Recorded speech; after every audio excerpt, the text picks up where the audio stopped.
I'm listening. Through the StreamYard, allow me able to share my screen. Kai, Like the articles put up, allow me able to share. Kai, you should be right. Kai, yeah, I think you want to give it a shot. I think you should be able to. Because on here, I can't really, share anything. Yeah, I was just gonna ask you that how you share it. Okay. Yeah, we on the YouTube and the Facebook right now. But if you got a laptop that you're able to share articles or any videos you want, you know what I'm saying, you can use that same link.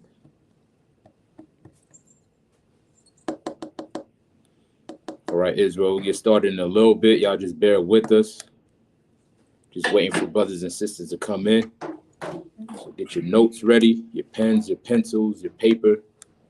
We'll get started in a little bit, y'all.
Oh, say hi, is you on? Kind of I'm here. I'm gonna go ahead and get it ready. Kind. All right. Shalom, Israel. Yahweh Shem Yahshua Brakatah. Yahweh Shemal Lathan by Shem Yahshua. Precinct also Dawashah by the ISUPK. Started 1 West, 125th Street, Harlem, New York. Under Commander Jenny Yohana. As you know already, this is the Tuesday night Brotherhood class from 6:30 to 8:30. We are out here in Hart Memorial Library in downtown Kissimmee, 211 East Dakin Avenue. I'm hearing feedback. Yeah, Heiser, I don't know if you got me pulled up on another device. If you got two devices on, you're going to have to kill one of them. I'm hearing feedback. Is that better? God, that's much better. All right. So, like I was saying, we in Kissimmee, Florida, every Tuesday from 6:30 to 8:30. Hart Memorial Library. We got Officer Kazak in the building. We got Precinct Officer Yahaiza in the building for Tampa. Go ahead and let them know where you be at in Tampa. We at 4711 North Central Street at the Seminole Heights Library. We be here. We're here every Tuesday from 6 to 8 p.m. God. So if you in Tampa, Ybor City, St. Petersburg, wherever you at, Lakeland. You know what I'm saying? We got classes every Tuesdays as well. Did you let them know the time also? Kind of a 6 p.m. to 8 p.m. 6 p.m. to 8 p.m. in the library in Tampa. All right.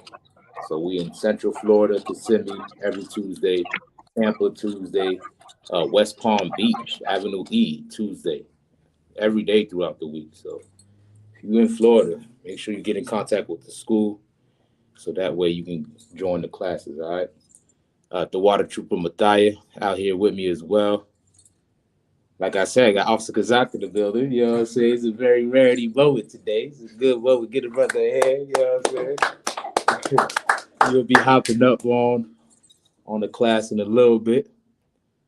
So in the meantime, if you got any questions, feel free to ask. You can type it in the chat.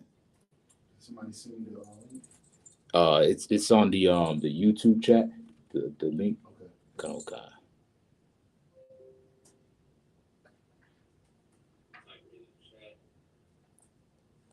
All right. Any questions?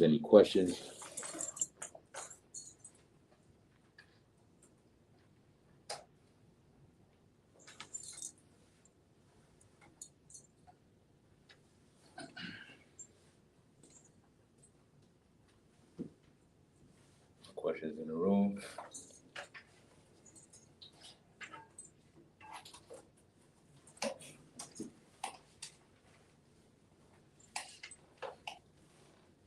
All right. So, did you want me to just hop in the topic, if anything, or till you hop on? No, I want you to still have control. I just want to jump in. You know what I'm saying? So you can still control everything. Okay. So you want me to wait until you get control? Just give me about 2 minutes. All right. So y'all bear with us. We'll get it rolling.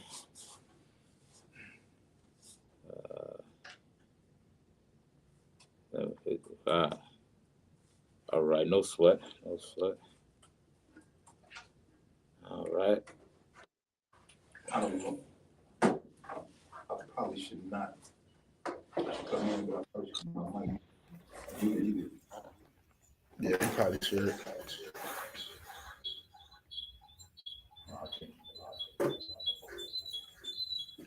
You can mute yours too.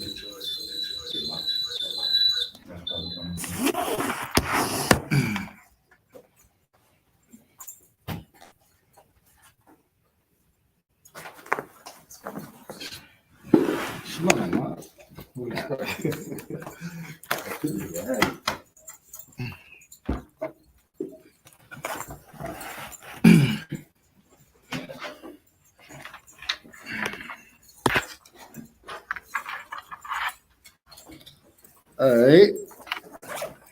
Akim, what's going on? Nothing much. Everybody good? All right, no questions? Everybody in Orlando know the Bible, read it every day, meditate on it. Got a personal relationship with Yahweh, all that good stuff, huh? Nobody got no questions?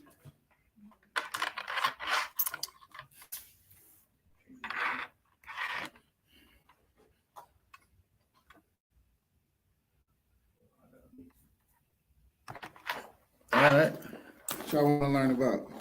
Y'all here? Anything y'all got need to be tightened up on, need to revisit, whatever? I teach the people who came to class.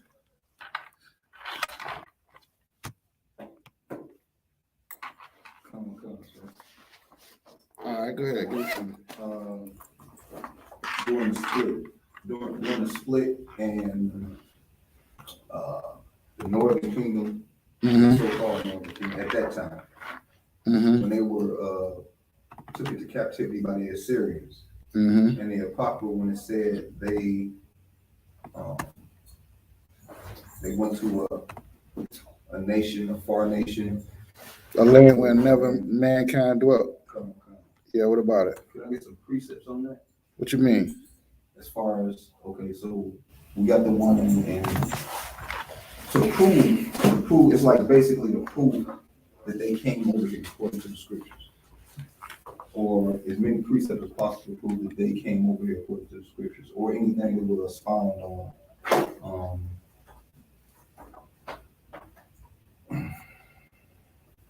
pronunciation of it.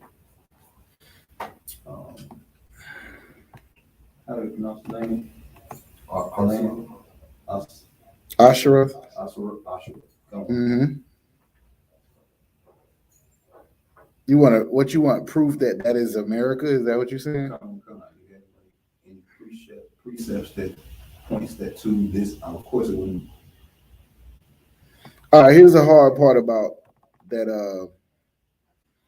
Being able to prove what that is, as far as like, it's a mistranslation in the scriptures where it says Asherah, right? And from what I've been taught, it's really Aratazar, meaning like, go ahead, earth, meaning like a land. They came over to a land that never mankind dwelt. As far as proof that they came over here, what you would have to ask yourself is, where was a land at that time where nobody was? Where was a land that was not conquered and already, you know what I'm saying? So we talking about after the Assyrian Empire, and I got to get my dates right. Thausha, you can help me. Was this before or after Alexander? So, right. So, I mean, when you're talking about like the scope, if you're looking at a map or whatever from that time during the Syrian captivity, there was only one land that ain't going to be already occupied under that. And also you're looking at the time where they went through over on, it says it took a year and a half to get there. Right. So, I mean, if it was somewhere within this little scope of Asia, Africa, Europe, whatever, how could it take a year and a half to get there? And how could you get there by sea? You understand what I'm saying? So, okay, so the proof that it is America is one thing. It's like that what they call them, that generation that require for sign. You know what I'm saying? Because according like that ain't even in the Bible. Like if I show you this Bible, what you talking about ain't even in this Bible right here. The regular Bible that's in the church. So what we talking about is already quote unquote extra biblical text to a Christian, to somebody else. This is how you gotta know that the Bible is the history or whatever of the Israelites. Because after Malachi, you're talking about what happened to the Israelites. Where did they go? How did they go? You know what I'm saying? When you're talking about precepts for it, really, that's really like the only information that we have about that time. Because if you ask anybody what was going on with the Israelites during the time of Christ, it ain't much. You got Josephus and you got the New Testament. You don't really have much other sources. You got, Judea trembles on the Rome. I don't know if it touch on that because I haven't read that whole book, but I'm thinking so. And then you got also got those two things, the New Testament and then Josephus. Other than that, where is the information about what was going on with the Israelites during the time of Christ or right before? Where's the information about what was going on with the Israelites when Greece took over, right? You ain't gonna find that nowhere but in the Maccabees. If you don't have the Maccabees, where else is they talking about this at? I'm sure you can dig up some sources that maybe the small hats, the pepperoni hats got, or maybe the Roman Catholic Church got, that'll tell you. But as far as that, I mean, this is the only information that we have in the Bible. Everything else is before or after that. You see what I'm saying? So like when you're talking about Malachi and all the prophets and all these different things, it just said that the Lord was going to scatter them. It didn't say where. So when you're talking about the New Testament, this is after that. You understand what I'm saying? Right. So to pinpoint something on that time, it's almost like you got to make something else fit because the information is not there. The Bible is the only historical records that we can go by to say that the Israelites came over. Now we might have some extra biblical sources, like Captain Katazai did a 3-hour lecture proving how these people relate to the Israelites, and that was already over here when Columbus and them got here. You got Lost Tribes and Promised Lands where they say they came over here and they said the tribe of Reuben and these people was over here, but that's after the fact. for any proof like what you asking for during that time, other than what we got here, it would be just something that I haven't came across personally, so I ain't able in a position to teach that. You understand what I'm saying? So now I ain't gonna say it ain't none, but I don't know of any precepts that we could go to in the Bible that talks about that, other than the one where it's talking about where those people went after the Assyrian captivity. All right, Dawashab, you got some? So that's my fault. I was watching the chat. Oh, no sweat. No, I'm saying if do you know of any other precepts there would be that would talk about that? I don't know of any post-Assyrian precepts that tell where we went besides that one that we use in Second Ezra. Other than that, is either before or after that time. You know what I'm saying? Now we can use extra biblical sources, but I don't know of any precepts in the Bible that would talk about it. It's amazing. The only one I don't know if this is a precept, but that I think of, I think it's the Second Kings where it talks about they expelled them and they started bringing heathens in our land, and the Lord sent lions on those heathens, so they went to find a priest and whatnot. Well, okay, that might use. I got Second Kings pulled up. We can go to Second Kings chapter 12 real quick. The only thing is, I don't think that's what the brother question was whether there was heathens in our land and whether we was in other places. I think you understand that pretty well, right? You just want to know, how can we prove that the land that they went to after the Assyrian captivity was what we would call Northern and Southern America? I believe that's what your question was. Am I right? Of course, we would consider Northern and Southern America today. Mm-hmm. But, at that time, is any precepts or much evidence that supports? Well, I'll tell you this. In the movie 1492, I bring this out on Columbus Day. He was talking to the dude about why he was trying to go over to this land and whatever, why he thought it was something over here, whatever the case may be. And he started talking about multiple sources. He named 2 other sources, and then he named Ezra, right? And the dude was like, Ezra's a Jew. Why you naming him? Like, you know what I'm saying? So I done played this clip off of that movie, right? That would tell you exactly that even the Spaniards before they came over here was using Ezra to understand that there was another land over here that the Israelites was at. And if you go into history, it'll tell you that as well. I got some information on it. Maybe I can share it with you. If anybody in the class wanted, I would have to pull it up. But it's something that I bring out every Columbus Day, so, quote unquote. So I don't have no precepts other than that as far as that's in the Bible, because that time, you got to think, if we was in captivity or coming out of captivity, there wasn't really no like nobody that's documenting this stuff as far as like writing this stuff down. You got to have a scribe, say for instance, like what's going on right now in the truth. If nobody writes this down and says, hey, Thamayam said, can you send him the link? Baba Kashar. If nobody writes down what's going on, like, you know what I'm saying? I've been petitioning, brother, since I've been in the truth to start being the scribes for today's time. You know what I'm saying? To talk about 1969 when the truth came back in here and how we raised up these schools in the same way they talk about the Acts.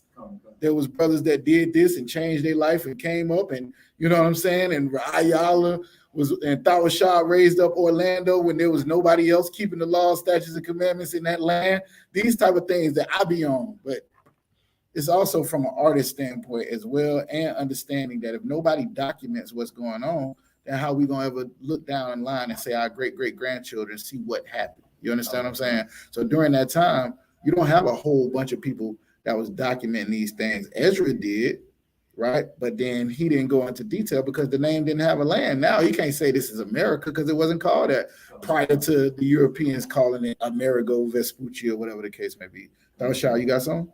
Oh, no, I ain't got something. All right, no sweat. Yeah, I got you. Any other questions? Let me see if I can do this real quick. I think if I come off, is it going to cause a problem if I put it? Hey, one of the brothers that's in the YouTube speak. Let me see if I can do this real quick. I think if Oh, let me hit this. Close this. All right, just remember I can't see in the chat, so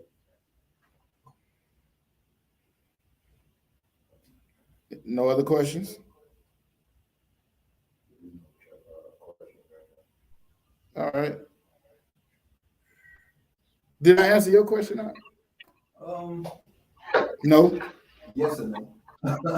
All right. When you still I want to make sure. You asked it, you know what I'm saying? You know, and I'm just trying to, I'm thinking of all sources that I've already been taught. Like what? Well, of course, from Babylon to Timbuktu. But also, there was like documentation, or it was like, what was the book that stated when Columbus came over? That was his memoirs, like his diaries and stuff like that. Right, to where he had to have a translator and translate in Hebrew and Yeah. spoke Greek. Right. What about him? So that would be kind of like evidence of, or that would be supporting evidence. Correct? Yeah, but that's what I was saying. You have extra biblical supportive evidence, but I thought you was asking for Israelites that wrote it down in the Bible. You understand what I'm saying? Not per se. I mean, if there were additional precepts, but as far as I don't know of any precepts in the Bible that would do that. But the things that I told you, know what I'm saying? We got Ezra, we got I want to say the Jews are antiquities. I haven't read these books. These are all books that other brothers have told me. right. Like, you know what I'm saying? Babylon to Timbuktu, the 1492 movie with that clip of him talking to it. I would imagine that this is in Columbus's memoirs or his diaries as well. Listen, if they don't put it on DVD, I might miss it. I'm just gonna be honest with you. I'll be honest with you. I teach what I've been taught. So this brother's, you know what I'm saying, Officer Matazipa is heavy on that. He had a whole bunch of them books. And what he would do is, for me, for a brother that, like, the only thing I'm enthusiastic about reading is the Bible, right? And that's only because I believe that is our history. But he had a whole bunch of extra biblical sources that'll tell you about that. For those, I think that's the ones that I got off the top of my head. All right. But I thought you was talking about precepts that was in the Bible. That's why I was saying what I was saying. Yeah. Well, I'm telling you, it was a bunch of books on the ISUPK website that you can get that information from. And there's a lot of brothers who enjoy reading. I'm not necessarily one of them brothers. I read out of necessity and out of responsibility to know that I have a grasp on the text or what I believe in. You know what I'm saying? And even when I do research, I just do research to prove what I already believe. So my research is biased. I only read stuff that agree with me, things like that. I'm terrible. All right, so he started talking about like, yo, this brother off. You know what I'm saying? Even in the Babylon to Timbuktu and all of that. These brothers is not, even in this Zondervan Bible dictionary. Zondervan ain't in the truth. He ain't an Israelite. So when I start hearing stuff, he started talking about the Trinity and all. I almost want to close the book. Like, so I go in this book. Hey, Shalom, Lord Christ. I already so yeah, somebody else said so I'm in the class. I'm in the oh shit, hold on. Y'all should be able to turn y'all down.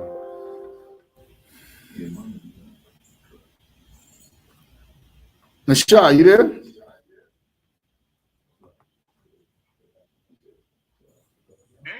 Hold on. Shalom, sir. Yahweh Shem Yahshua Barakatah. Yahweh Shem Barakatah. What's going on, priest? Ain't nothing, sir. Khan. What's going on, Doc? Ain't nothing going on, sir. I just got in the building, so jump in class with you. I don't know if you already started a topic or not, but I'm just getting in. Got a question? Sir, not at the moment. Shalaki. Yeah, who got a question? UVK Tampa. Yeah, what's going on? Okay, so the sister got a question.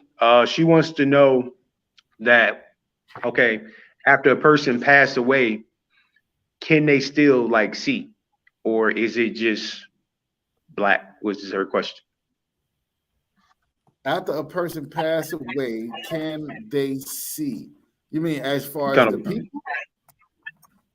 as far as her spirit, The spirit?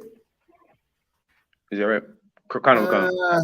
Okay, give me Ecclesiastes 9 and 5. Let's go there.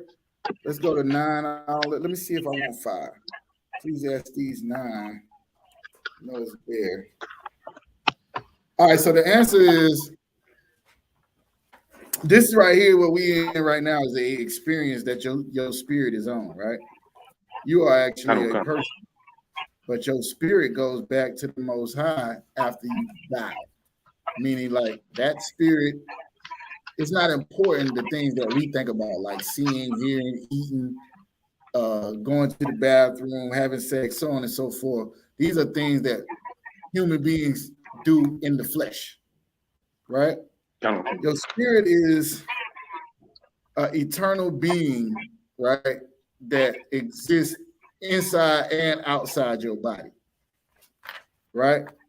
Inside and outside your body. So now when you die, somebody give me the precept about what happens when you die. Anybody know it? You can paraphrase it.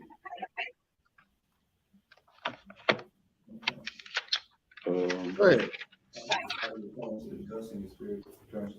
Your body returns to the dust and your spirit returns to the Most High, right? There's also a precept where it says there's no remembrance of former things, neither is there remembrance of things that are to come. So it's speaking on your spirit like you just a robot, really. You know what I'm saying? If you into your flesh, then that's different, because now there's some things that matter to you now in a temporal. Like for instance, you love your kids, you love your wife, you love your husband, you love your mama, so on and so forth, right? That spirit don't got no mama, no kids, no none of that. Your spirit don't deal with life in the way that you see it. It's eternal being that its job is to do whatever the Lord tell it to do, right? But while you're in the flesh, sometimes your flesh will tell your spirit to do something that it want to do. And that's the battle that Paul was talking about in Romans, I think it's chapter 6, chapter 5, chapter 6, where he was talking about it's not me, but it's the flesh, that the sin that's in me, and so on and so forth. That whole deep thing that we always have to break down. As far as will you be able to see, this is scripture I give you, and hopefully it'll help you. Somebody already there? The Ecclesiastes 9. Come. All right. I ain't get there yet, but I want to find out whether or not it's a good place to start. I want to get to verse 6, but maybe we can start at verse 1. Let me see. Dawashab, you there? All right. One of you brothers that's in the class. Maybe you can read it. Yahiza. Go ahead and give it to me. I got Officer Megazar. Go ahead. It's the book of Ecclesiastes, chapter 9 and verse 1. For all these I consider in my heart, even to declare all this, Salaki, that the righteous and the wise and their works are in the hands of the Most High. No man knoweth either love or hatred by all that is before him. All right, so let's stop and break that down. For all these things I considered in my mind, even to declare all this, that the righteous and the wise and their works are in the hand of the Most High. What is that telling you?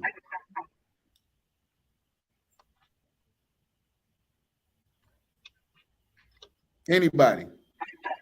The Most High has control over everything. All right, anybody want to add? Did y'all hear the sister? Come. All right, repeat what she said if you heard her. She said the Most High controls everything. That the Most High is in control of everything, right? It says, and no man either love or hatred by all this before him, right? So what you're doing is in the spirit of the Most High. What you're doing is, now if we go to Romans chapter 9, it'll tell you who have resisted his will. Go ahead to verse 2.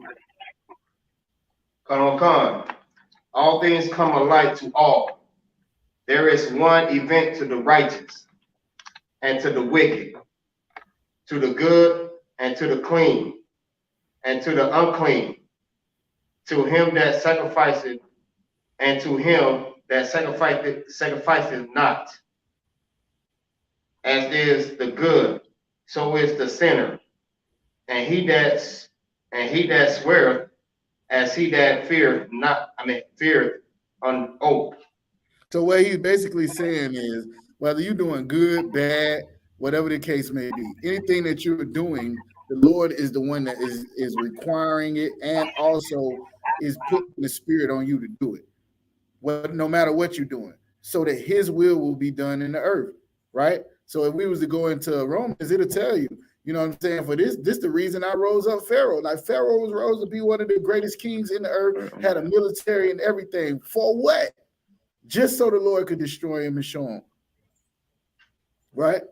Hey, we got the Hispanics or Israelites is up. You want to make, yeah, something going on. All right, so go ahead and go verse 3. Con. This is an evil among all things that are done under the sun, that there is one event unto all. Yea, also the heart of the sons of men is full of evil, and madness is in their heart while they live, and after that they go to the dead. All right, so hold on. What is he talking about here? Anybody know?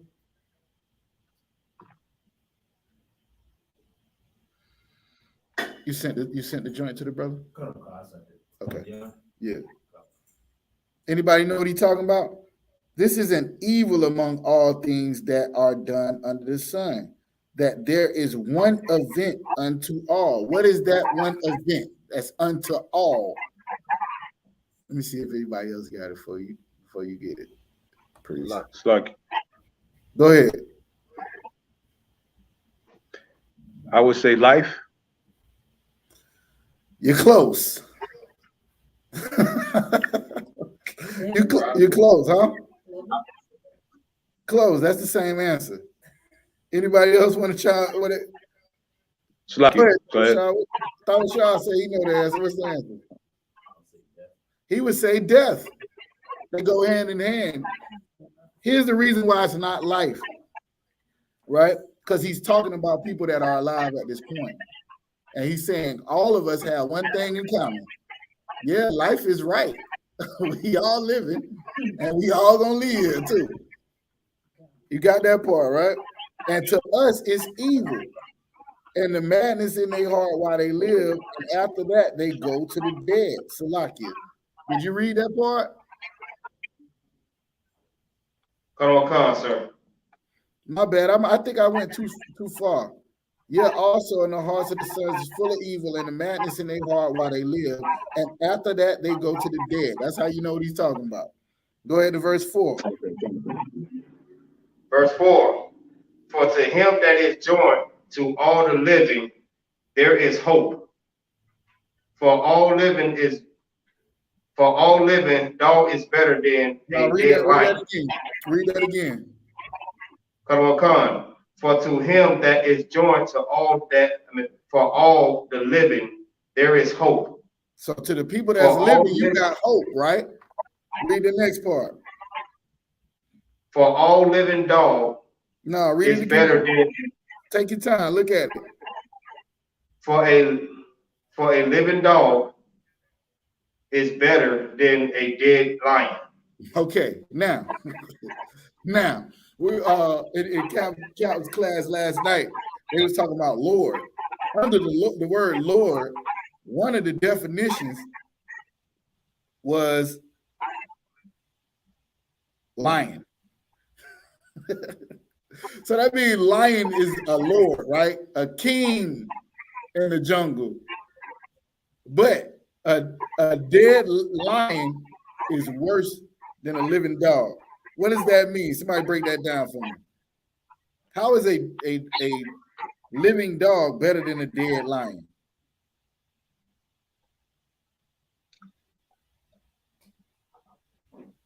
have a chance. You got to say Salakia. Go ahead. Salaki, so it means basically he's saying that those that are still living have a chance to be right, to change over. Those that are still living, you right. Those that are still living have a chance to do anything. That dead lion ain't got a chance to do nothing but be dead. Right? Everybody understand, right? Go ahead, give me verse 5. Verse 5. For the living know that they shall die, but the dead know not anything. The dead know what? Neither have they. The dead know what? The dead know not anything. The dead know what? Know not anything. Why don't the dead know anything? Go ahead. Neither have they any more a reward, for the memory of them is forgotten. All right, so now, Yahiza, can you re-ask the question that the sister asked? Let me make sure I got it. Okay. Her question was, after a person passed away, can they spirit see like they see in a human body? Or is it just black? No, they can see, right? But not like in a human body. They see things totally different from a spiritual perspective. They see things from a person that don't have to worry about if they're going to die because they are not in a capacity to even deal with death in that manner. They see things in a difference from being a son or being a father or being a sister or a daughter. They don't look at things from that perspective. They are an eternal being, and then the Lord is going to place them in a temporary being where they'll look at things the way we look at things as human beings.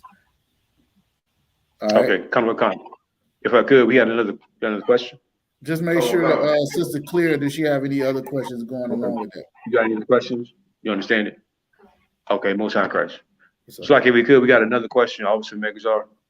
Now for the add to that, I offer to say, so basically it's like being in the sense of being an avatar or something like that, right?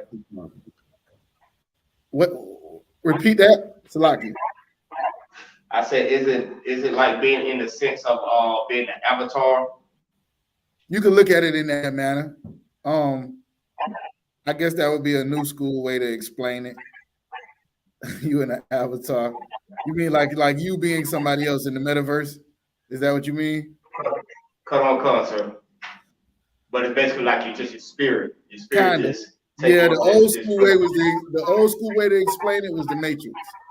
The new school way would be an avatar, the metaverse, or something like that. Yeah, that's it. You in this vehicle, but you are not who you look at. The person you see in the mirror is not you. Your spirit is you.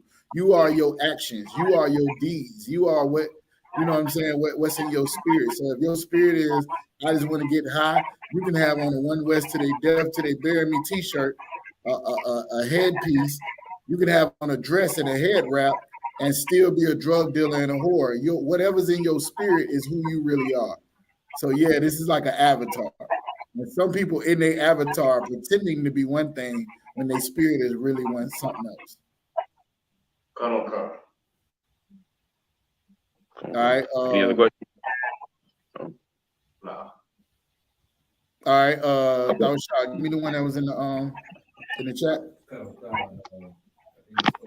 Sister, your call. Mm-hmm. It says, "Can you help me understand how is it that a man can sleep with another man? Quotation, unlawful sex, or even bestiality, or his wife cannot leave him, but a woman can sleep with an animal, etc., and he can bounce. If so, how can she mentally be strong knowing that she has to touch him again if he repents? Big if. Yet a man has a... That's how long this is? Go ahead. Keep going. Read it. Yet a man has an advantage to not suffer the mentality at all costs. He can drop the nasty wife. All right. The answer to the question is the courting process. That's the answer to the question. Now, once you choose your king, I've chosen my king. My king is Yahweh. Who is your king? Yahweh Shai. That's my king, right? If Yahweh Shai was a filthy, nasty, disgusting nigga, right? And I done made an oath and pled that I was going to be by his side and do whatever he tells me to do for the rest of my life. Once I've made this oath before the Lord, give me the one that says, if thou make an oath before the Lord, Ra'ayala, if you can grab me that one.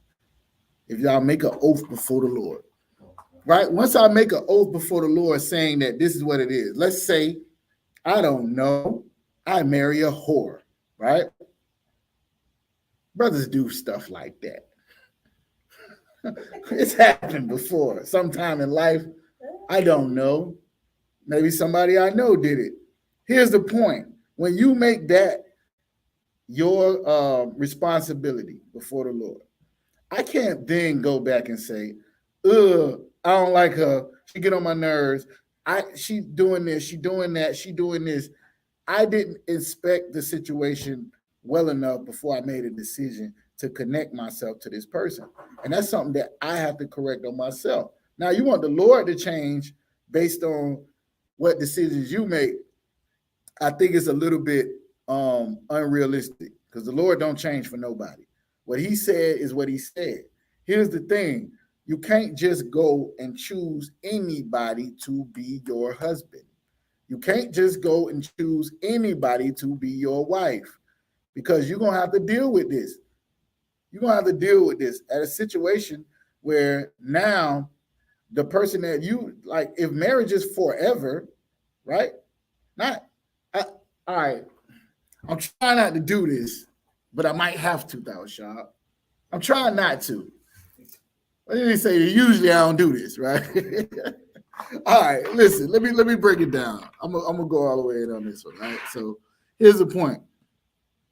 You got that scripture for me out? I believe so. This is when you're talking about the Numbers 30. It's talking about the man and the woman involved. Yeah, read it for me. Let me see if that's it.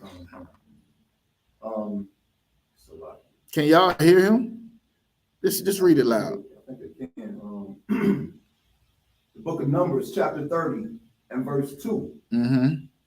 If a man vow a vow unto the Lord, or swear an oath to bind his soul with a bond, with a bond. Where you at? Numbers what? 30? Numbers 32. All right, let me make sure I'm there with you. Go ahead. He shall not break his word. He shall do according to all that proceedeth out of his mouth.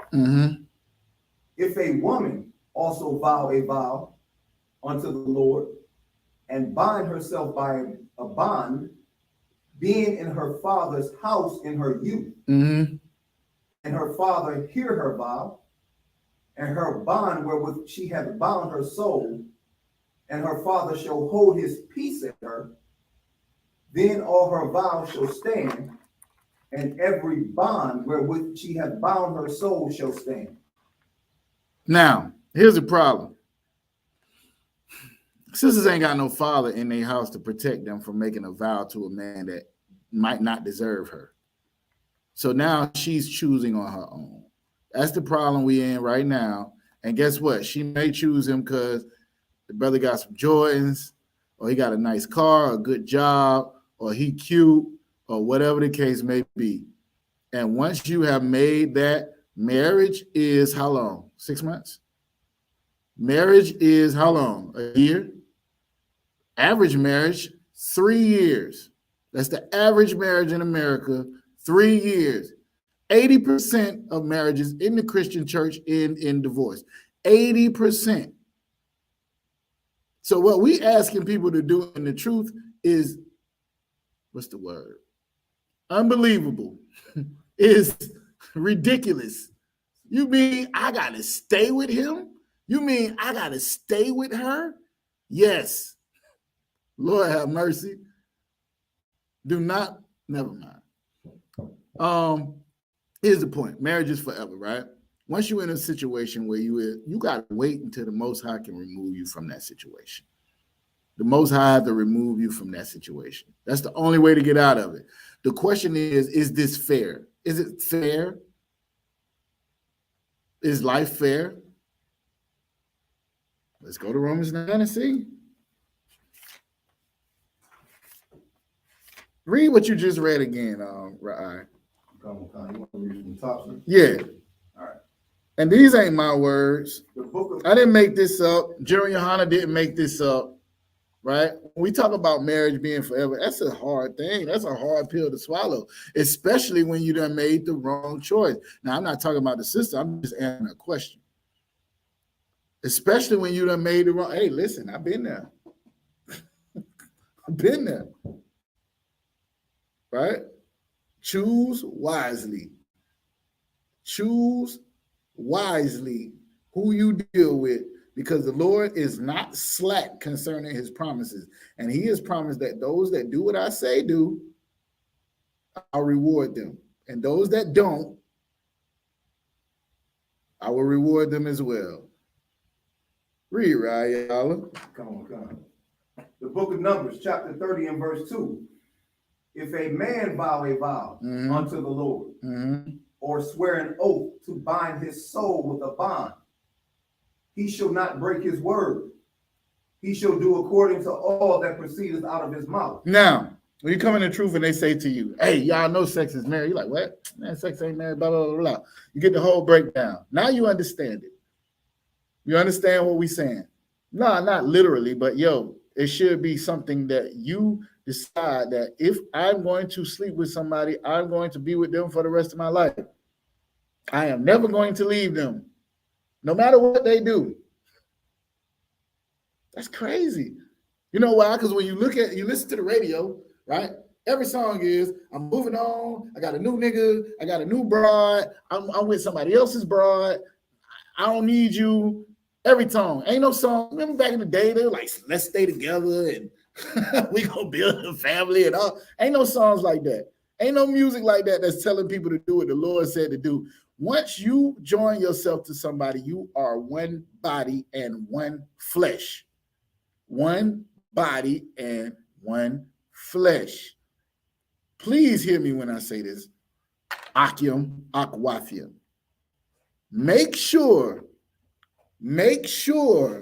that your choices are made understanding that you have to, what's the word I'm looking for? You have to keep the oath that you're making with anything. Brothers come in the truth and be like, yo, I'm one West to the death till they bury me. Till they get an order they don't want to follow. Now they like, man, I just seen some things in the truth that this ain't where I think I need to be at. And the only thing really is all you and your feelings. You and your feelings about what you chose and what you want to do with your life and whatever, and what you're being told to do by the men of the Lord. We ain't telling you nothing wrong. We telling you what the Lord say. If a man vow a vow, right? He better do everything he said he was going to do before the Most High. Why? Keep going. I don't think we got to that part. Come on. He shall do according to all that proceedeth out of his mouth. Verse 3. If a woman also vow a vow unto the Lord and bind herself by a bond. Right. Now I'm using this is vowing a vow as marriage. I'm using this as why? Because we in the truth, you don't have no reason not to understand that when it's talking about you marrying somebody, that is vowing a vow. That is vowing a vow. And people be lying. Yeah, of course. They do it even in the world. Do you promise to honor and stand up and protect and for better and for worse? And when worse come, them niggas is out the door. When worse come, they say for better and for worse, standing in front of a preacher thinking that they do saying this vow to the Lord. And when worse come, they gone. That's crazy, right? They gonna stand up there and lie in front of Jesus. These niggas gonna stand up there and lie in front of God. That's all right. Keep reading. And bind herself by a bond, being in her father's house in her youth. And her father hear her vow, and her bond wherewith she hath bound her soul, and her father shall hold his peace at her. Then all her vows shall stand, and every bond wherewith she hath bound her soul shall stand. Verse 5. But if her father disallow her in the day that he heareth, not any of her vows or her bonds wherewith she hath bound her soul shall stand. And the Lord shall forgive her because her father disallowed her. Now, why is it saying this? Go ahead. Her father being her head, or the father being her cover. Mm-hmm. He hears her say something and like, no, daughter, you ain't even supposed to be. Yeah. That's not the way to go. You know what I'm saying? Give me an example. Let me give you an example. Let's just say, I don't know. The brother is beating up his rib, molesting the kids, all of this. And they say you got to separate from your husband, right? The minute the Lord tell you for your own safety and the safety of them kids, you got to separate. Now, you get to leave. This is what it's all about. This is what we all talking about right now. If you can leave your husband, right? You could never marry nobody else again. Why? Anybody? He's still alive. Because he can throw you away. And you never slept with no one else. He's still alive. What you're saying is right. Oh, okay. No, what you're saying is right. I'm just adding to it. He's still alive. What do I mean by that? Anybody got the precept? It's right there. Give me Romans chapter 7. The answer to the question, the short answer is because the Lord made it that way. Is it fair? No. The Lord made it that way. It ain't fair that, some people, my mama got to tell me what to do for all my life. I didn't want to hear nothing she had to say, but the Lord made it that way. Some people don't. Yeah, go ahead. If I may, sir, I know you said Romans 11, but the precept I thought. Romans 7. Slacky, sir. The one I thought about was in 1 Corinthians chapter 7 and verse 11. All right, give me the Romans 7 first, and then we'll go to that precept you got, all right? Colonel Khan, sir. Romans chapter 7 and verse 11. Nah, start at verse 1. Colonel Khan. Romans chapter 7 and verse 1. Know ye not, brethren, for I speak to them that know the law. Now, I ain't in here teaching people that ain't in the truth. You know what I'm saying? I go on Clubhouse and teach people that ain't in the truth. And I don't expect them to hear nothing I'm saying. But Paul was saying, I'm speaking to people that know the law. You know what the Lord said. You know what he said. Keep going.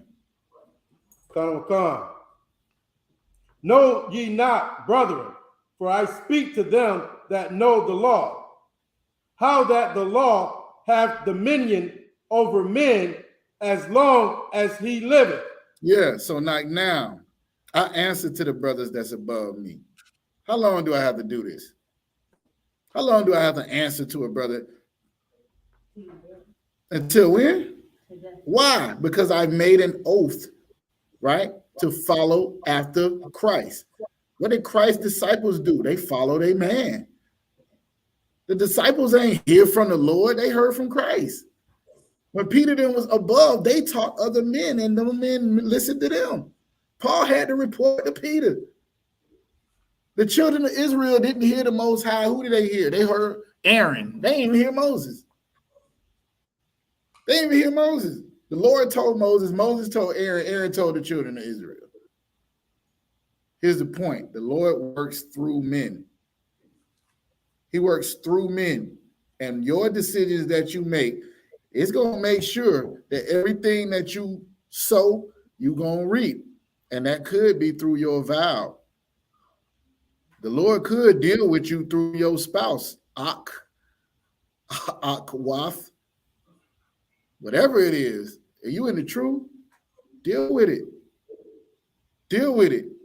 A man is, they'll know that the law have dominion over a man until he get tired of listening to that brother that's over him. That's what it say, Rod? So like you sir. It say until he get tired of a brother that's over him. The law have dominion over a man for how long, Nashak? Khan, Salakia. Over a man as long as he liveth. As long as he live. Go ahead and read verse 2. Khan. For the woman which hath an husband is bound by the law to her husband as long as he liveth. Till he get on her nerves. As long as he liveth. Until he sin. As long as he liveth. Oh man, that's cold right there. Sisters, I tell sisters this all the time. You better talk to them. You better learn them. You better watch them. You only got one choice to make. A brother can make the wrong choice and be like, I ain't going over there with that tonight. You understand? And still find something righteous. But you are being led, protected, all of this stuff by this man. And this scripture right here is saying the woman which have a husband is bound to the law by her husband until he touches the kids. Is that what it says in the shop? Lucky, sir. Go ahead. It's bound to the law to her husband as long as he liveth. Until he lose his job. As long as he liveth. I got to keep running the same thing in the ground. I got to keep saying the same thing. This ain't my words. This is what the Bible say. Right? Until he don't pay no bills. Until he get another rib. As long as he liveth. Until he joins a cult. As long as he liveth. Everybody understand, right? Everybody in the class understand my point. This ain't us saying this. The only thing we say is what the Lord is saying. The only thing Paul is saying is what Christ was teaching. You is bound by the law to your husband as long as he lives. Now, here's your way out of it, sis. Keep reading. But if the husband be dead. All right. There you go. Keep going. She is loosed from the law of her husband. Lord be with you. Go ahead to verse 3. So like I did something wrong. I can't. Go ahead and read verse 3. Romans chapter 7, verse 3. So then, if while her husband liveth, she be married to another man. That's what this is about. I have found a man that's better than my husband. Now, maybe I ain't dealt with him, but I see him though. Why I gotta have this nigga? Why I gotta deal with this nigga? I don't want him anymore. He don't look like he looked 10 years ago. We don't even talk no more. We used to go out. Whatever it is that changed in life, people want to get out of their marriage. I'm trying to tell you that the Lord said you can't. That's for brothers and sisters. That's not only for sisters. So when people throw out these things or whatever, these scenarios, let's say if that is the case, just know at the end of the day, this scripture says what it says. Read verse 3 all the way through.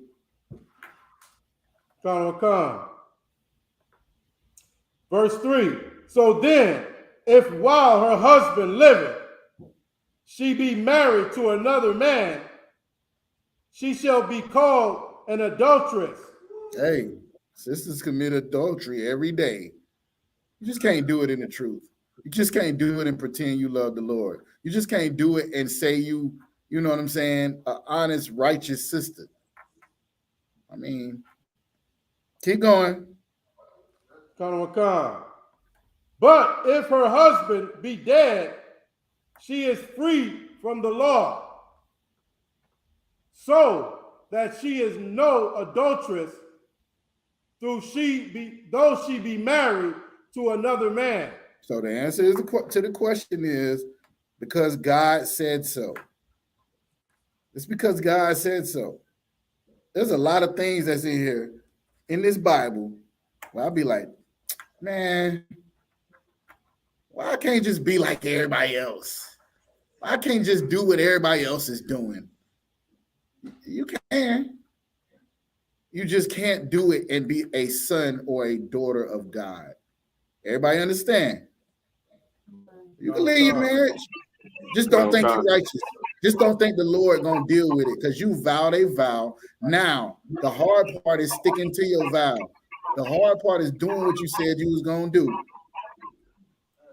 Let me give you another one. If it ain't that, it's something. It's anything. Ain't no marriage. Ain't no connection. Ain't you dealing with nobody gonna have you not dealing with whatever. You know what I'm saying? You're gonna deal with anything when you married to somebody. Who the hell knows what's going to go on? I'm talking about from now to forever. Forever, ever? Anything can come up. Nigga lose his mind tomorrow. Yeah, you still married to him. Somebody might be eating through a tube. They might be in a wheelchair for the rest of their life. You ain't signing for all that. Stay with them. Do yourself a favor. The Lord will bless you for it, all right? Hopefully I answered the sister's question. Any other questions? I do have a question. So I was speaking to one of the sisters in school, and she said to me that it's okay to marry your cousin. And I thought that is disgusting and unlawful. And he said that is lawful. You know. Okay.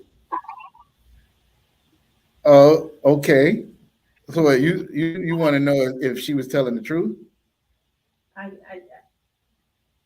Hey, I'll be at the family reunion like, dang, my cousin bad over there. No, I'm just joking. No, she said that to me. I just wanted to sure. Okay, all right. So, all right. So you've been in the school for a while, right? Here's what we know. We know that the law specifies who you can marry and who you cannot marry, right? Okay. It is unlawful for you to marry your mother, your daughter, your brother, your sister, your daddy's rib, your son's rib, anybody else's rib, so on and so forth. There are all kind of laws, and I can go to them and break them all down for you if you would like. But just to get to your question, I would like for her to hear. Where's she at? Who is it? It don't matter. Just send her the link. This will be up. Okay, cool. Well, that's fine. All right. Give me the Baruch. Chiefly marry a woman. Somebody give me that one. That's Baruch, right? Tobit. Yeah, give me Tobit. I'll start there and then I'll dial it back a little bit. I'm gonna go far first and then I'll dial it back a little bit. All right. Somebody give me let me see here. Oh, before we do that, Nashak, what was that joint you had for the last question?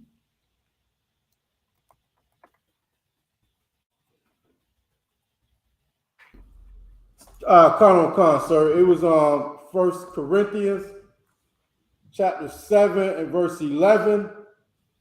Go ahead and read it for me. All right, Con. I'll start at verse 10. 1 Corinthians chapter 7, verse 10. And unto the married I command, yet not I, but the Lord. Let not the wife depart from her husband. Verse 11. But if she depart, let her remain unmarried or be reconciled to her husband. And let not the husband put away his wife. That was it, sir. You want to keep going? Oh, okay. All right. So look, if you leave your husband, you just separated. You can't never marry nobody else. I think I said that earlier, but it usually should be under you getting some counsel and a man of the Lord telling you to do it, because you might just be in your feelings and you might be dropping your responsibility as a wife because you're in your feelings. So get some counsel on it, but that is correct. You are able to separate for a time to see if you, but that is usually a mutual agreement between the husband and the wife, or if a man of the Lord tells you that, that's what you should do. But even at that, you can't go and marry nobody else. And I think that would be the whole point in getting rid of what you would consider to be a bad husband, is so you can get a good husband, right? What you better do is drag him to class, play it while he's smoking his weed, and see if the Lord put something on him to change and be a better man. All right? That's all you can do, sis. Pray for the nigga. And I don't know if she was asking for somebody else, but that would be what I say. Get some counsel. All right? That's the wild precept in the shop. Right on. Go ahead, Thought Shop. Tobit chapter 4, verse 12. Can y'all hear him?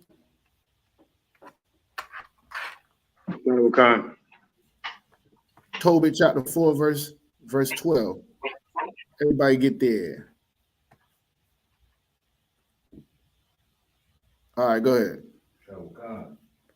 Tobit chapter 4, verse 12. Beware of all whoredom, my son, and chiefly take a wife of the seed of thy father. And take not a strange woman to wife. Now, if you look at the brother Ra'ayala's shirt, which is fly, right? We talk about the 12 tribes of Israel. What do these people have in common? We are the Lord's chosen people. That's true. What else? What? Hold on 1 second. The first thing she said is, we are the Lord's chosen people. What else? Israelites. What does that mean? By the bloodline. What does that mean? How are we connected? Go ahead. You want to help her out? Yeah, she own it. Somebody want to help her out? Go ahead. So who said Salaki first? Officer Marcus. Go ahead, officer. They are related. They are related. How are they related? Go ahead. They all come from the same father, a common ancestor, right? Let me ask you this. Jacob's wife that he got, where did he get them from? Anybody know the Bible? Y'all ain't have no questions. Where did Jacob get his wife from? Go ahead. He got it from his mother's brother. All right, one of y'all 500s, y'all go ahead and give me that story. Give me that. Let's read that. Are you sure? That sounds nasty, y'all. That's his first cousin. That's his first cousin. Wait a minute. This can't be real. All right. Why y'all find that? Read what you was reading again, though, Shaw. Tobit chapter 4, verse 12. Beware of all whoredom, my son. Right. And chiefly take a wife of the seed of thy fathers. Take a wife of the seed of thy fathers. Now, does this mean your literal sister? How do we know? How do we know this is not talking about your literal sister? Anybody that's on the stage. Can you come from the same father? No, but I'm saying that's what it say, right? Read it again. And chiefly take a wife of the seed of thy father. How do we know anybody that's not in the Orlando room? How do we know that this is not talking about your sister? When it says take a wife of the seed of your father, don't that literally mean your sister? Y'all with me or not? Hold on, wait a minute, because I can cut this camera off and I'll teach y'all. Y'all with me? Everybody that's up here? Tampa, y'all with me, Tampa? Come. All right. Can y'all, anybody in the Tampa school or a trooper, how you say it, Matayan? Mathias? Or officer in the shop, how do you know that this is not literally your sister? Salakia. Go ahead. Because this we run from the same bloodline, going back generations from the same father, and we all coming from the same father, going all the way down. I'm talking about in Tobit where it said, chiefly take you a wife of your fathers or the seed of your fathers. How do we know it's not talking about it? Slacky. In that situation, Slacky. In that situation, he didn't have. I don't believe he had any other siblings. Who? Tobin.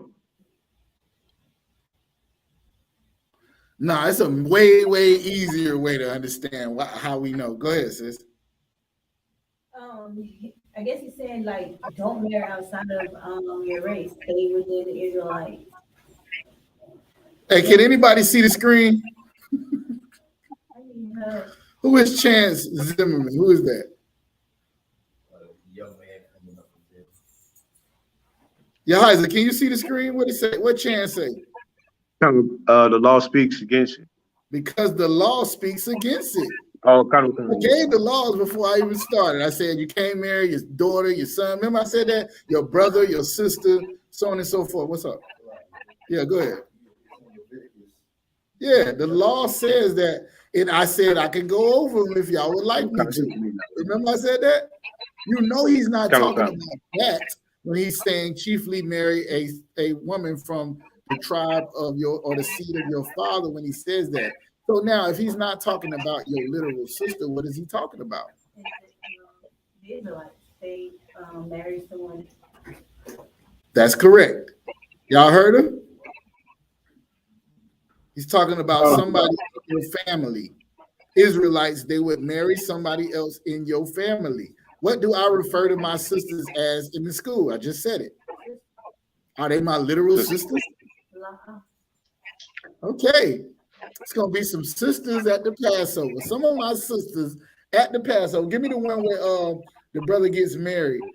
And he's talking about when the sister had killed all the husbands that married her. Give me that one too. Thawashah, you keep reading where you at. Y'all know what I'm talking about? Nishak or Yahiza, one of y'all grab that for me. It's the same place? Tobit 8 and 7, the brother said. Keep reading where you at.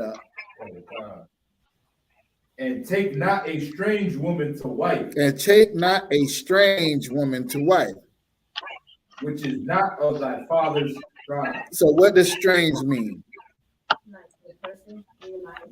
They are not of your father's tribe, right?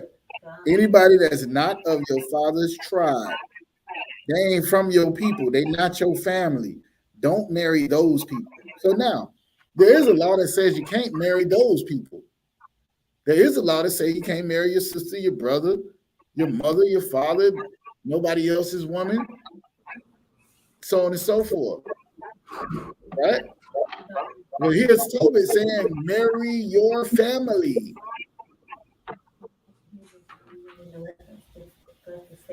Not marry outside. Sis, you know we got a common ancestor, right? Keep going down the line. We some kin. We some kin. Look, I ain't just around y'all just because we believe the same thing. Y'all my family for real though. Go ahead. Huh? Exactly. Everybody on this earth was started from Noah, his 3 sons, and their wives. Go ahead. Yeah. I can't recall exactly. Zachariah was breaking it down the will. I always thought about this as far as, can you marry your cousin? That and the other. And the thing was, I ain't answered the question yet. I don't want. Yeah. Go ahead and say what you was gonna say. So what I was saying was, just like in Leviticus 18, starting verse 6, it talks about how far out it has to be before you can actually marry that person. You want to go ahead and read it? Yeah. Let's just stay where we at for a second. So it's not. It's getting intense. It's not a first. You can't marry the first. Says who?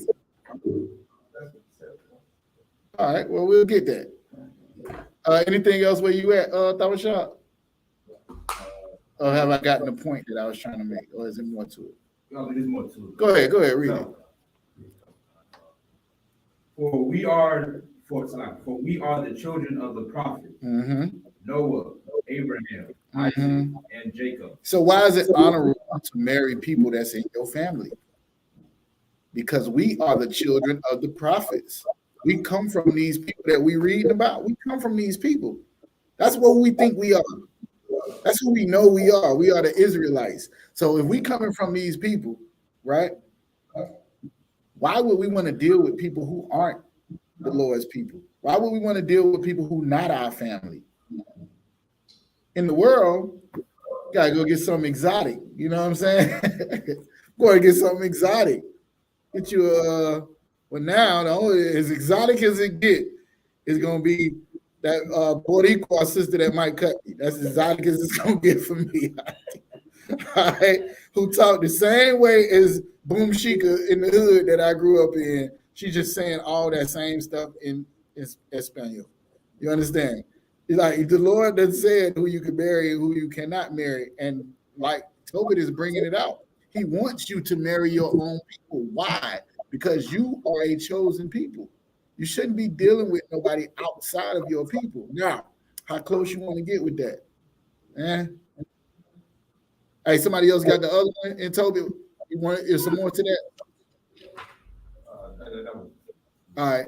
Somebody give me the Toby 8 and 7 the brother was talking about.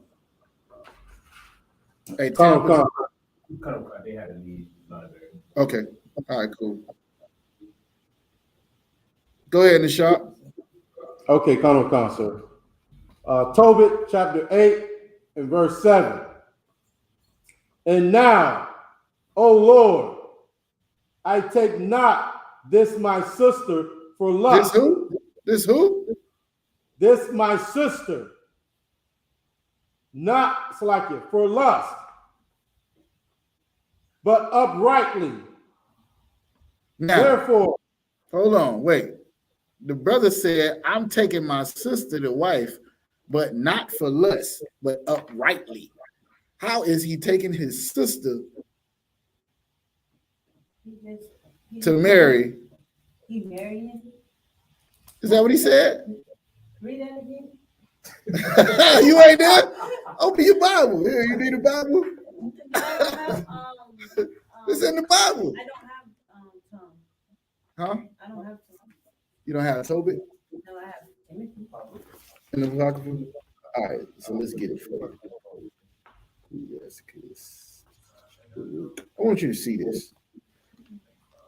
Just so y'all know, we don't make up anything in the truth, all right? We don't make it up. It's got to already be there. Where we at? Where we at in the shop? Tobit 8 and verse 7. You showing it to her, or you ain't got it, sis? No, I don't have it. All right, give me 1 second. I'll get you there. What, chapter 9 you said? 8 and 7. Oh, you showing it to her? Come. Give me verse 6 on the shot. Go ahead and read it again. Come, sir. Tobit chapter 8 and verse 6. Thou madest Adam and gavest him Eve, his wife, for an helper and stay. Of them came mankind.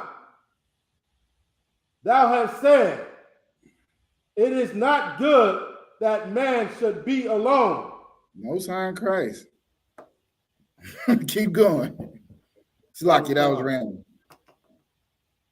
let us make unto him an aid like unto himself. Verse 7. Read that again. Come.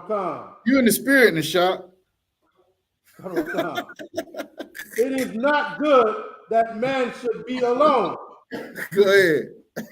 Let us make unto him an aid like unto himself. Well, he's talking about the beginning of marriage when the Lord said a man shouldn't be alone, right? And anybody that knows that in the truth, we teach that, you know what I'm saying, Eve was a part of Adam's family. He would have went and got him something exotic had the Lord not put him to sleep and gave him Eve. Flesh of his flesh and bone of his bone. Keep going, the shop. Verse 7. And now, O Lord, I take not this my sister for lust. Who? My who? My sister. Keep going. I take not this my sister for lust, but uprightly. Mm-hmm.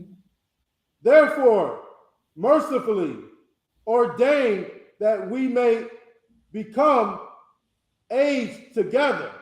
Okay, so you can stop right there. Now, let me dial it back a little bit, right? I had to go way over here, so now let's come back. First of all, is this his literal sister?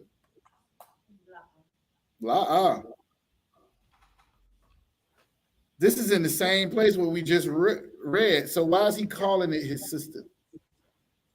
It's because she is, she's an Israelite like him. You black like me, right? You're an Israelite like me. You my sister, right? You from the 12 tribes of Israel. You are one of the descendants of Jacob, just like I am. Now, if we can deal with our family going back to Jacob, that's years and years and years. Where's the line at? Where's the line at where it's too close? Because we know you can't deal with your sister. You say you got it, Ryan? Go ahead. Give me the line then. This is Leviticus what? Oh, I mean, we started 6. Yeah. Let me get a little, tell me all of them. Verse 18, chapter 18, verse 6. Mm-hmm. The book of Leviticus, chapter 18 and verse 6. I'll start at 5. Ye shall therefore keep my statutes and my judgments, which if a man do, he shall live in them. I am the Lord. Mm-hmm. None of you shall approach to any that is near of kin to him to uncover their nakedness. What does that mean, near of kin? It ain't being specific, right? My cousin on my mama's side or my cousin on my daddy's side. Does that matter? Keep reading, huh? To any that is near of kin to him to uncover their nakedness. Mm-hmm. I am the Lord. Mm-hmm. The nakedness of thy father or the nakedness of thy mother shall thou not uncover. Now that's close. Keep going. She is thy mother. Thou shalt not uncover her nakedness. Right, there's the law. Keep going. The nakedness of thy father's wife shall thou not uncover. Anybody. Go ahead. It is thy father's nakedness. Right. The nakedness of thy sister, the daughter of thy father, or the daughter of thy mother. Just in case you was trying to move around the daughter. She ain't the daughter of my father. Keep going. Whether she be born at home or born abroad. Right. Even their nakedness thou shalt not uncover. That's how we know Tobit wasn't talking about his literal sister, and the brother wasn't talking about his literal sister, because there is a law against it. All right. Keep going. 10. The nakedness of thy son's daughter, or the nakedness of thy daughter's daughter. So that's your grandchildren. Can't do that. Keep going. Even their nakedness thou shalt not uncover, for theirs is thine own nakedness. That's your people. That's your own seed. That's all of that. That's terrible. That's disgusting. The Lord don't allow that. Keep going. The nakedness of thy father's wife's daughter. Wait a minute. Your stepsister? We ain't even really no kin like that, though. Y'all have no idea. Go ahead, man. Begotten of thy father. Oh, okay. All right. That's your daddy's daughter. That's your sister. Go ahead. She is thy sister. Mm-hmm. Thou shalt not uncover her nakedness. All right. Keep going. Thou shalt not uncover the nakedness of thy father's sister. Your auntie. She is thy father's near kinswoman. Mm-hmm. Keep going. Thou shalt not uncover the nakedness of thy mother's sister. Right. Keep going. For she is thy mother's near kinswoman. Thou shalt not uncover the nakedness of thy father's brother. That's your uncle. Your uncles, aunties, brothers, sisters, grandchildren, children. Go ahead. Keep going. Thou shalt not approach his wife. She is thine aunt. Mm-hmm. 15. Thou shalt not uncover the nakedness of thy daughter-in-law. Okay. She is thy son's wife. Okay. Thou shalt not uncover her nakedness. Thou shalt not uncover the nakedness of thy brother's wife. Yeah, you get that. That's your sister. It is thy brother's nakedness. Keep going. Thou shalt not uncover the nakedness of a woman and her daughter. So that means if you're dealing with this woman, you can't then go and sleep with her daughter. Keep going.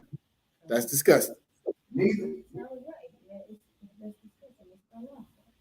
Keep going. Neither shalt thou take her son's daughter or her daughter's daughter to uncover her nakedness. Her son's daughter or her daughter's daughter, right? Who is that? Who is the her? The her is. Oh, the woman and her daughter, her son's daughter. Okay, got you. Keep going. You can't have her grandbabies either. Yeah. All right, keep going. For they are her near kinswoman. It is wickedness. Neither shalt thou take a wife to her sister to vex her. Now, you know, Jacob did it, right? But this is after Jacob, when he's establishing the priesthood and all of this other stuff. The Lord said you can't do it. All right, keep going. To vex her, to uncover her nakedness, beside the other in her life, her lifetime. Brother. Also, thou should not approach unto a woman to uncover her nakedness, as long as she is put apart for her uncleanness. All right, that's a woman that's on her menstrual, right? Or unclean. Keep going. Moreover, thou should not lie carnally with thy neighbor's wife. All right, so now we can keep going. It's going to go into beast. It's going to go into everything else, right? It is unlawful and disgusting and wickedness to marry your cousin to even. Did you see cousin in there? What verse was cousin? What verse was cousin, sis? Where was it? It didn't say, but. Give me But your father. Give me Romans chapter 5 and verse 13 real quick. Sister, if your father's sister is who? Children. Your auntie. Your auntie. It say your father's sister's children? Please show me, because I don't want to break the law. And we going over the law. It's the law? No, the law is tomorrow. The shop gonna bring it out tomorrow. We going over the law. Show it to me in the law. You got 5 and 13 up? Hey, trooper, let me get the trooper in here, man. Trooper Matthias, can you give me Romans 5 and 13? Let's make sure we solid on what we teaching now. You go and tell nobody Kazak said nothing. He said nothing. I'm saying the words that I'm speaking are not my own, sis. Matthias, you got it? Come on. Go ahead, read it for me. Tell them where you at. This is the book of Romans, chapter 9, verse 13. They brought you. Romans 5. Romans 5 and 13. I believe that's Romans 5 and 13. Are we in the right place?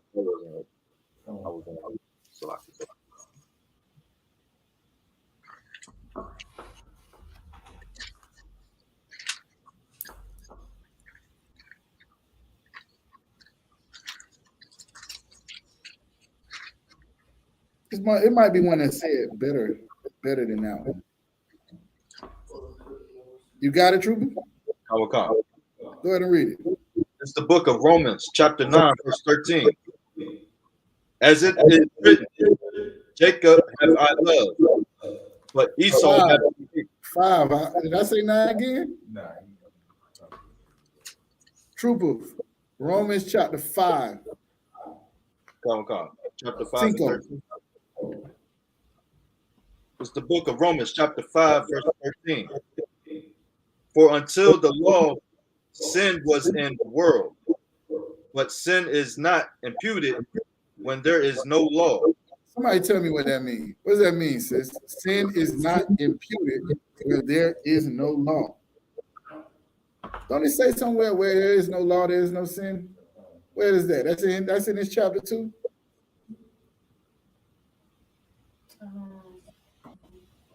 Let me just read. Hold on.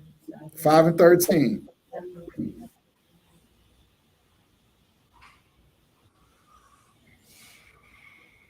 It's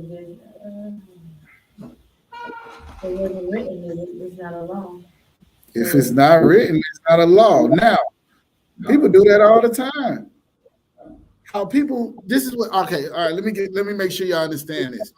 This is how religions are created. People take something that's not in the law and they make it a law.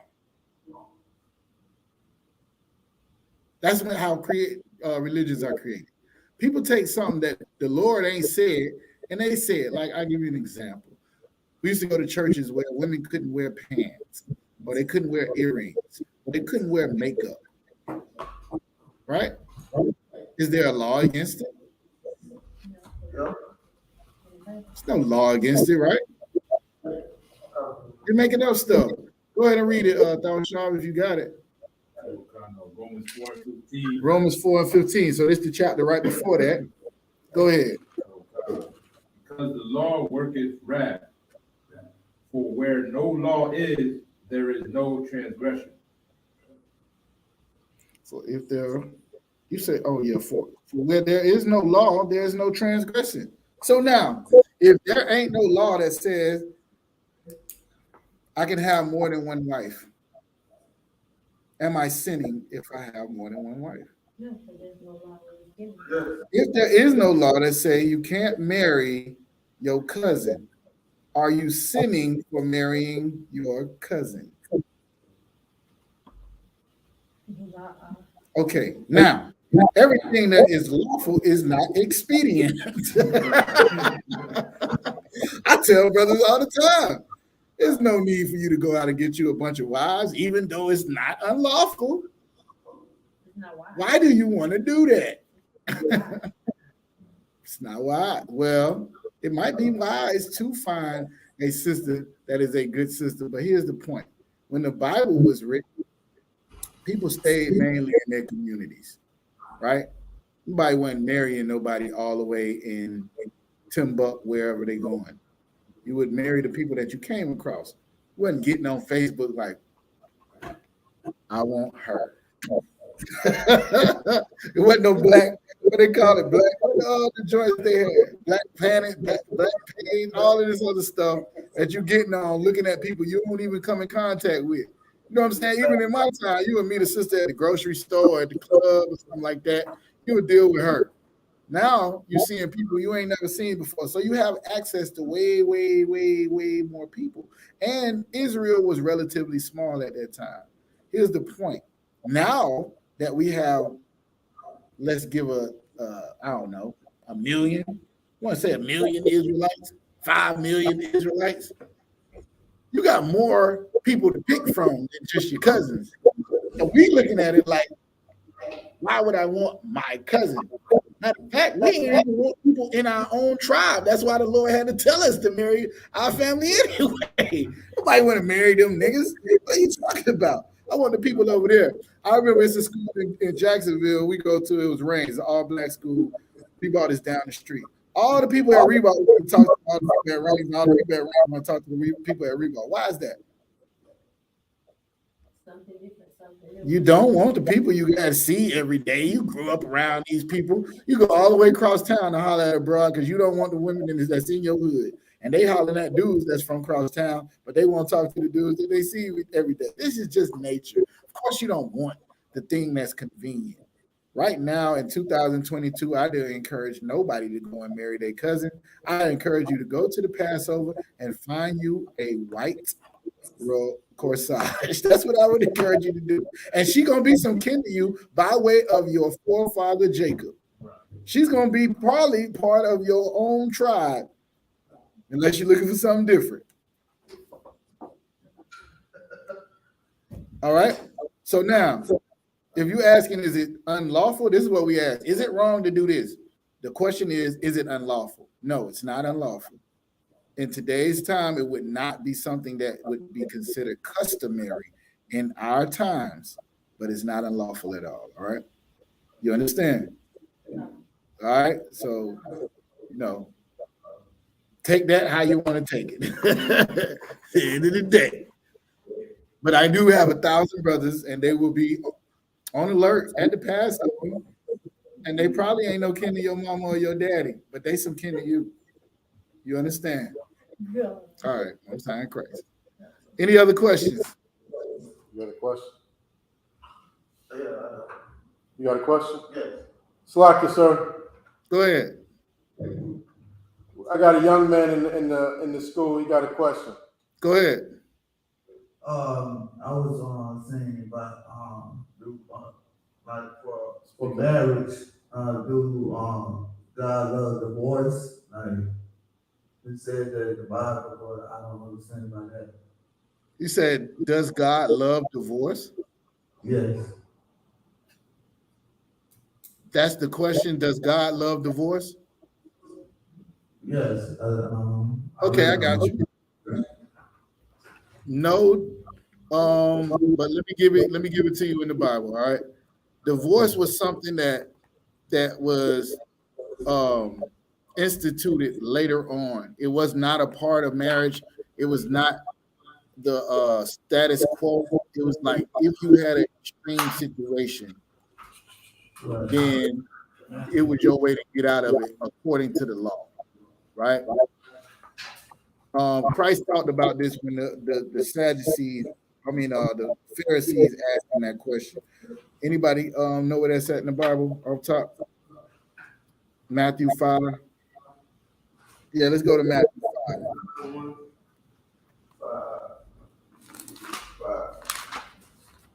The answer to your question is the Lord does not only hate divorce, right? He don't love divorce because what's happening in a divorce?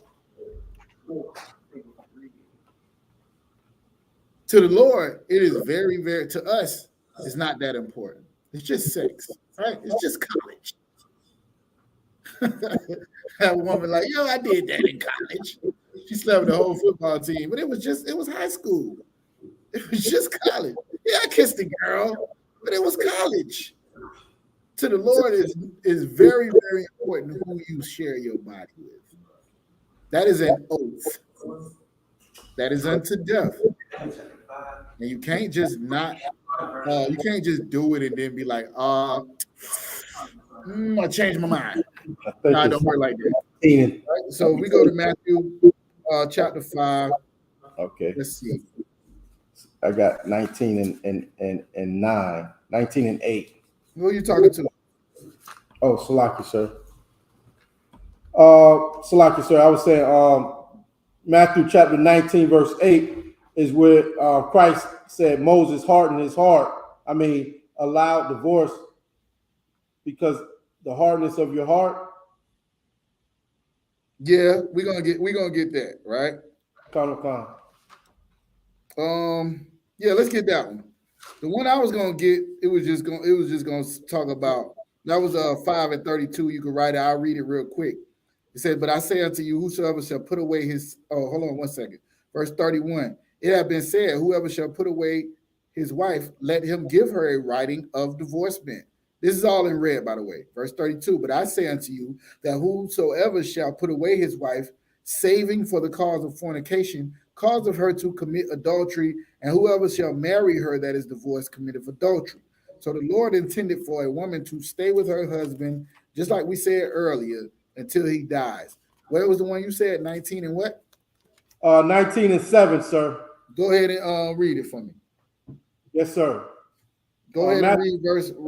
Go ahead and read verse 3. Okay. Matthew chapter 19 and verse 3. Mm-hmm. The Pharisees also came unto him, tempting him, and saying unto him, is it lawful for a man to put away his wife for every cause?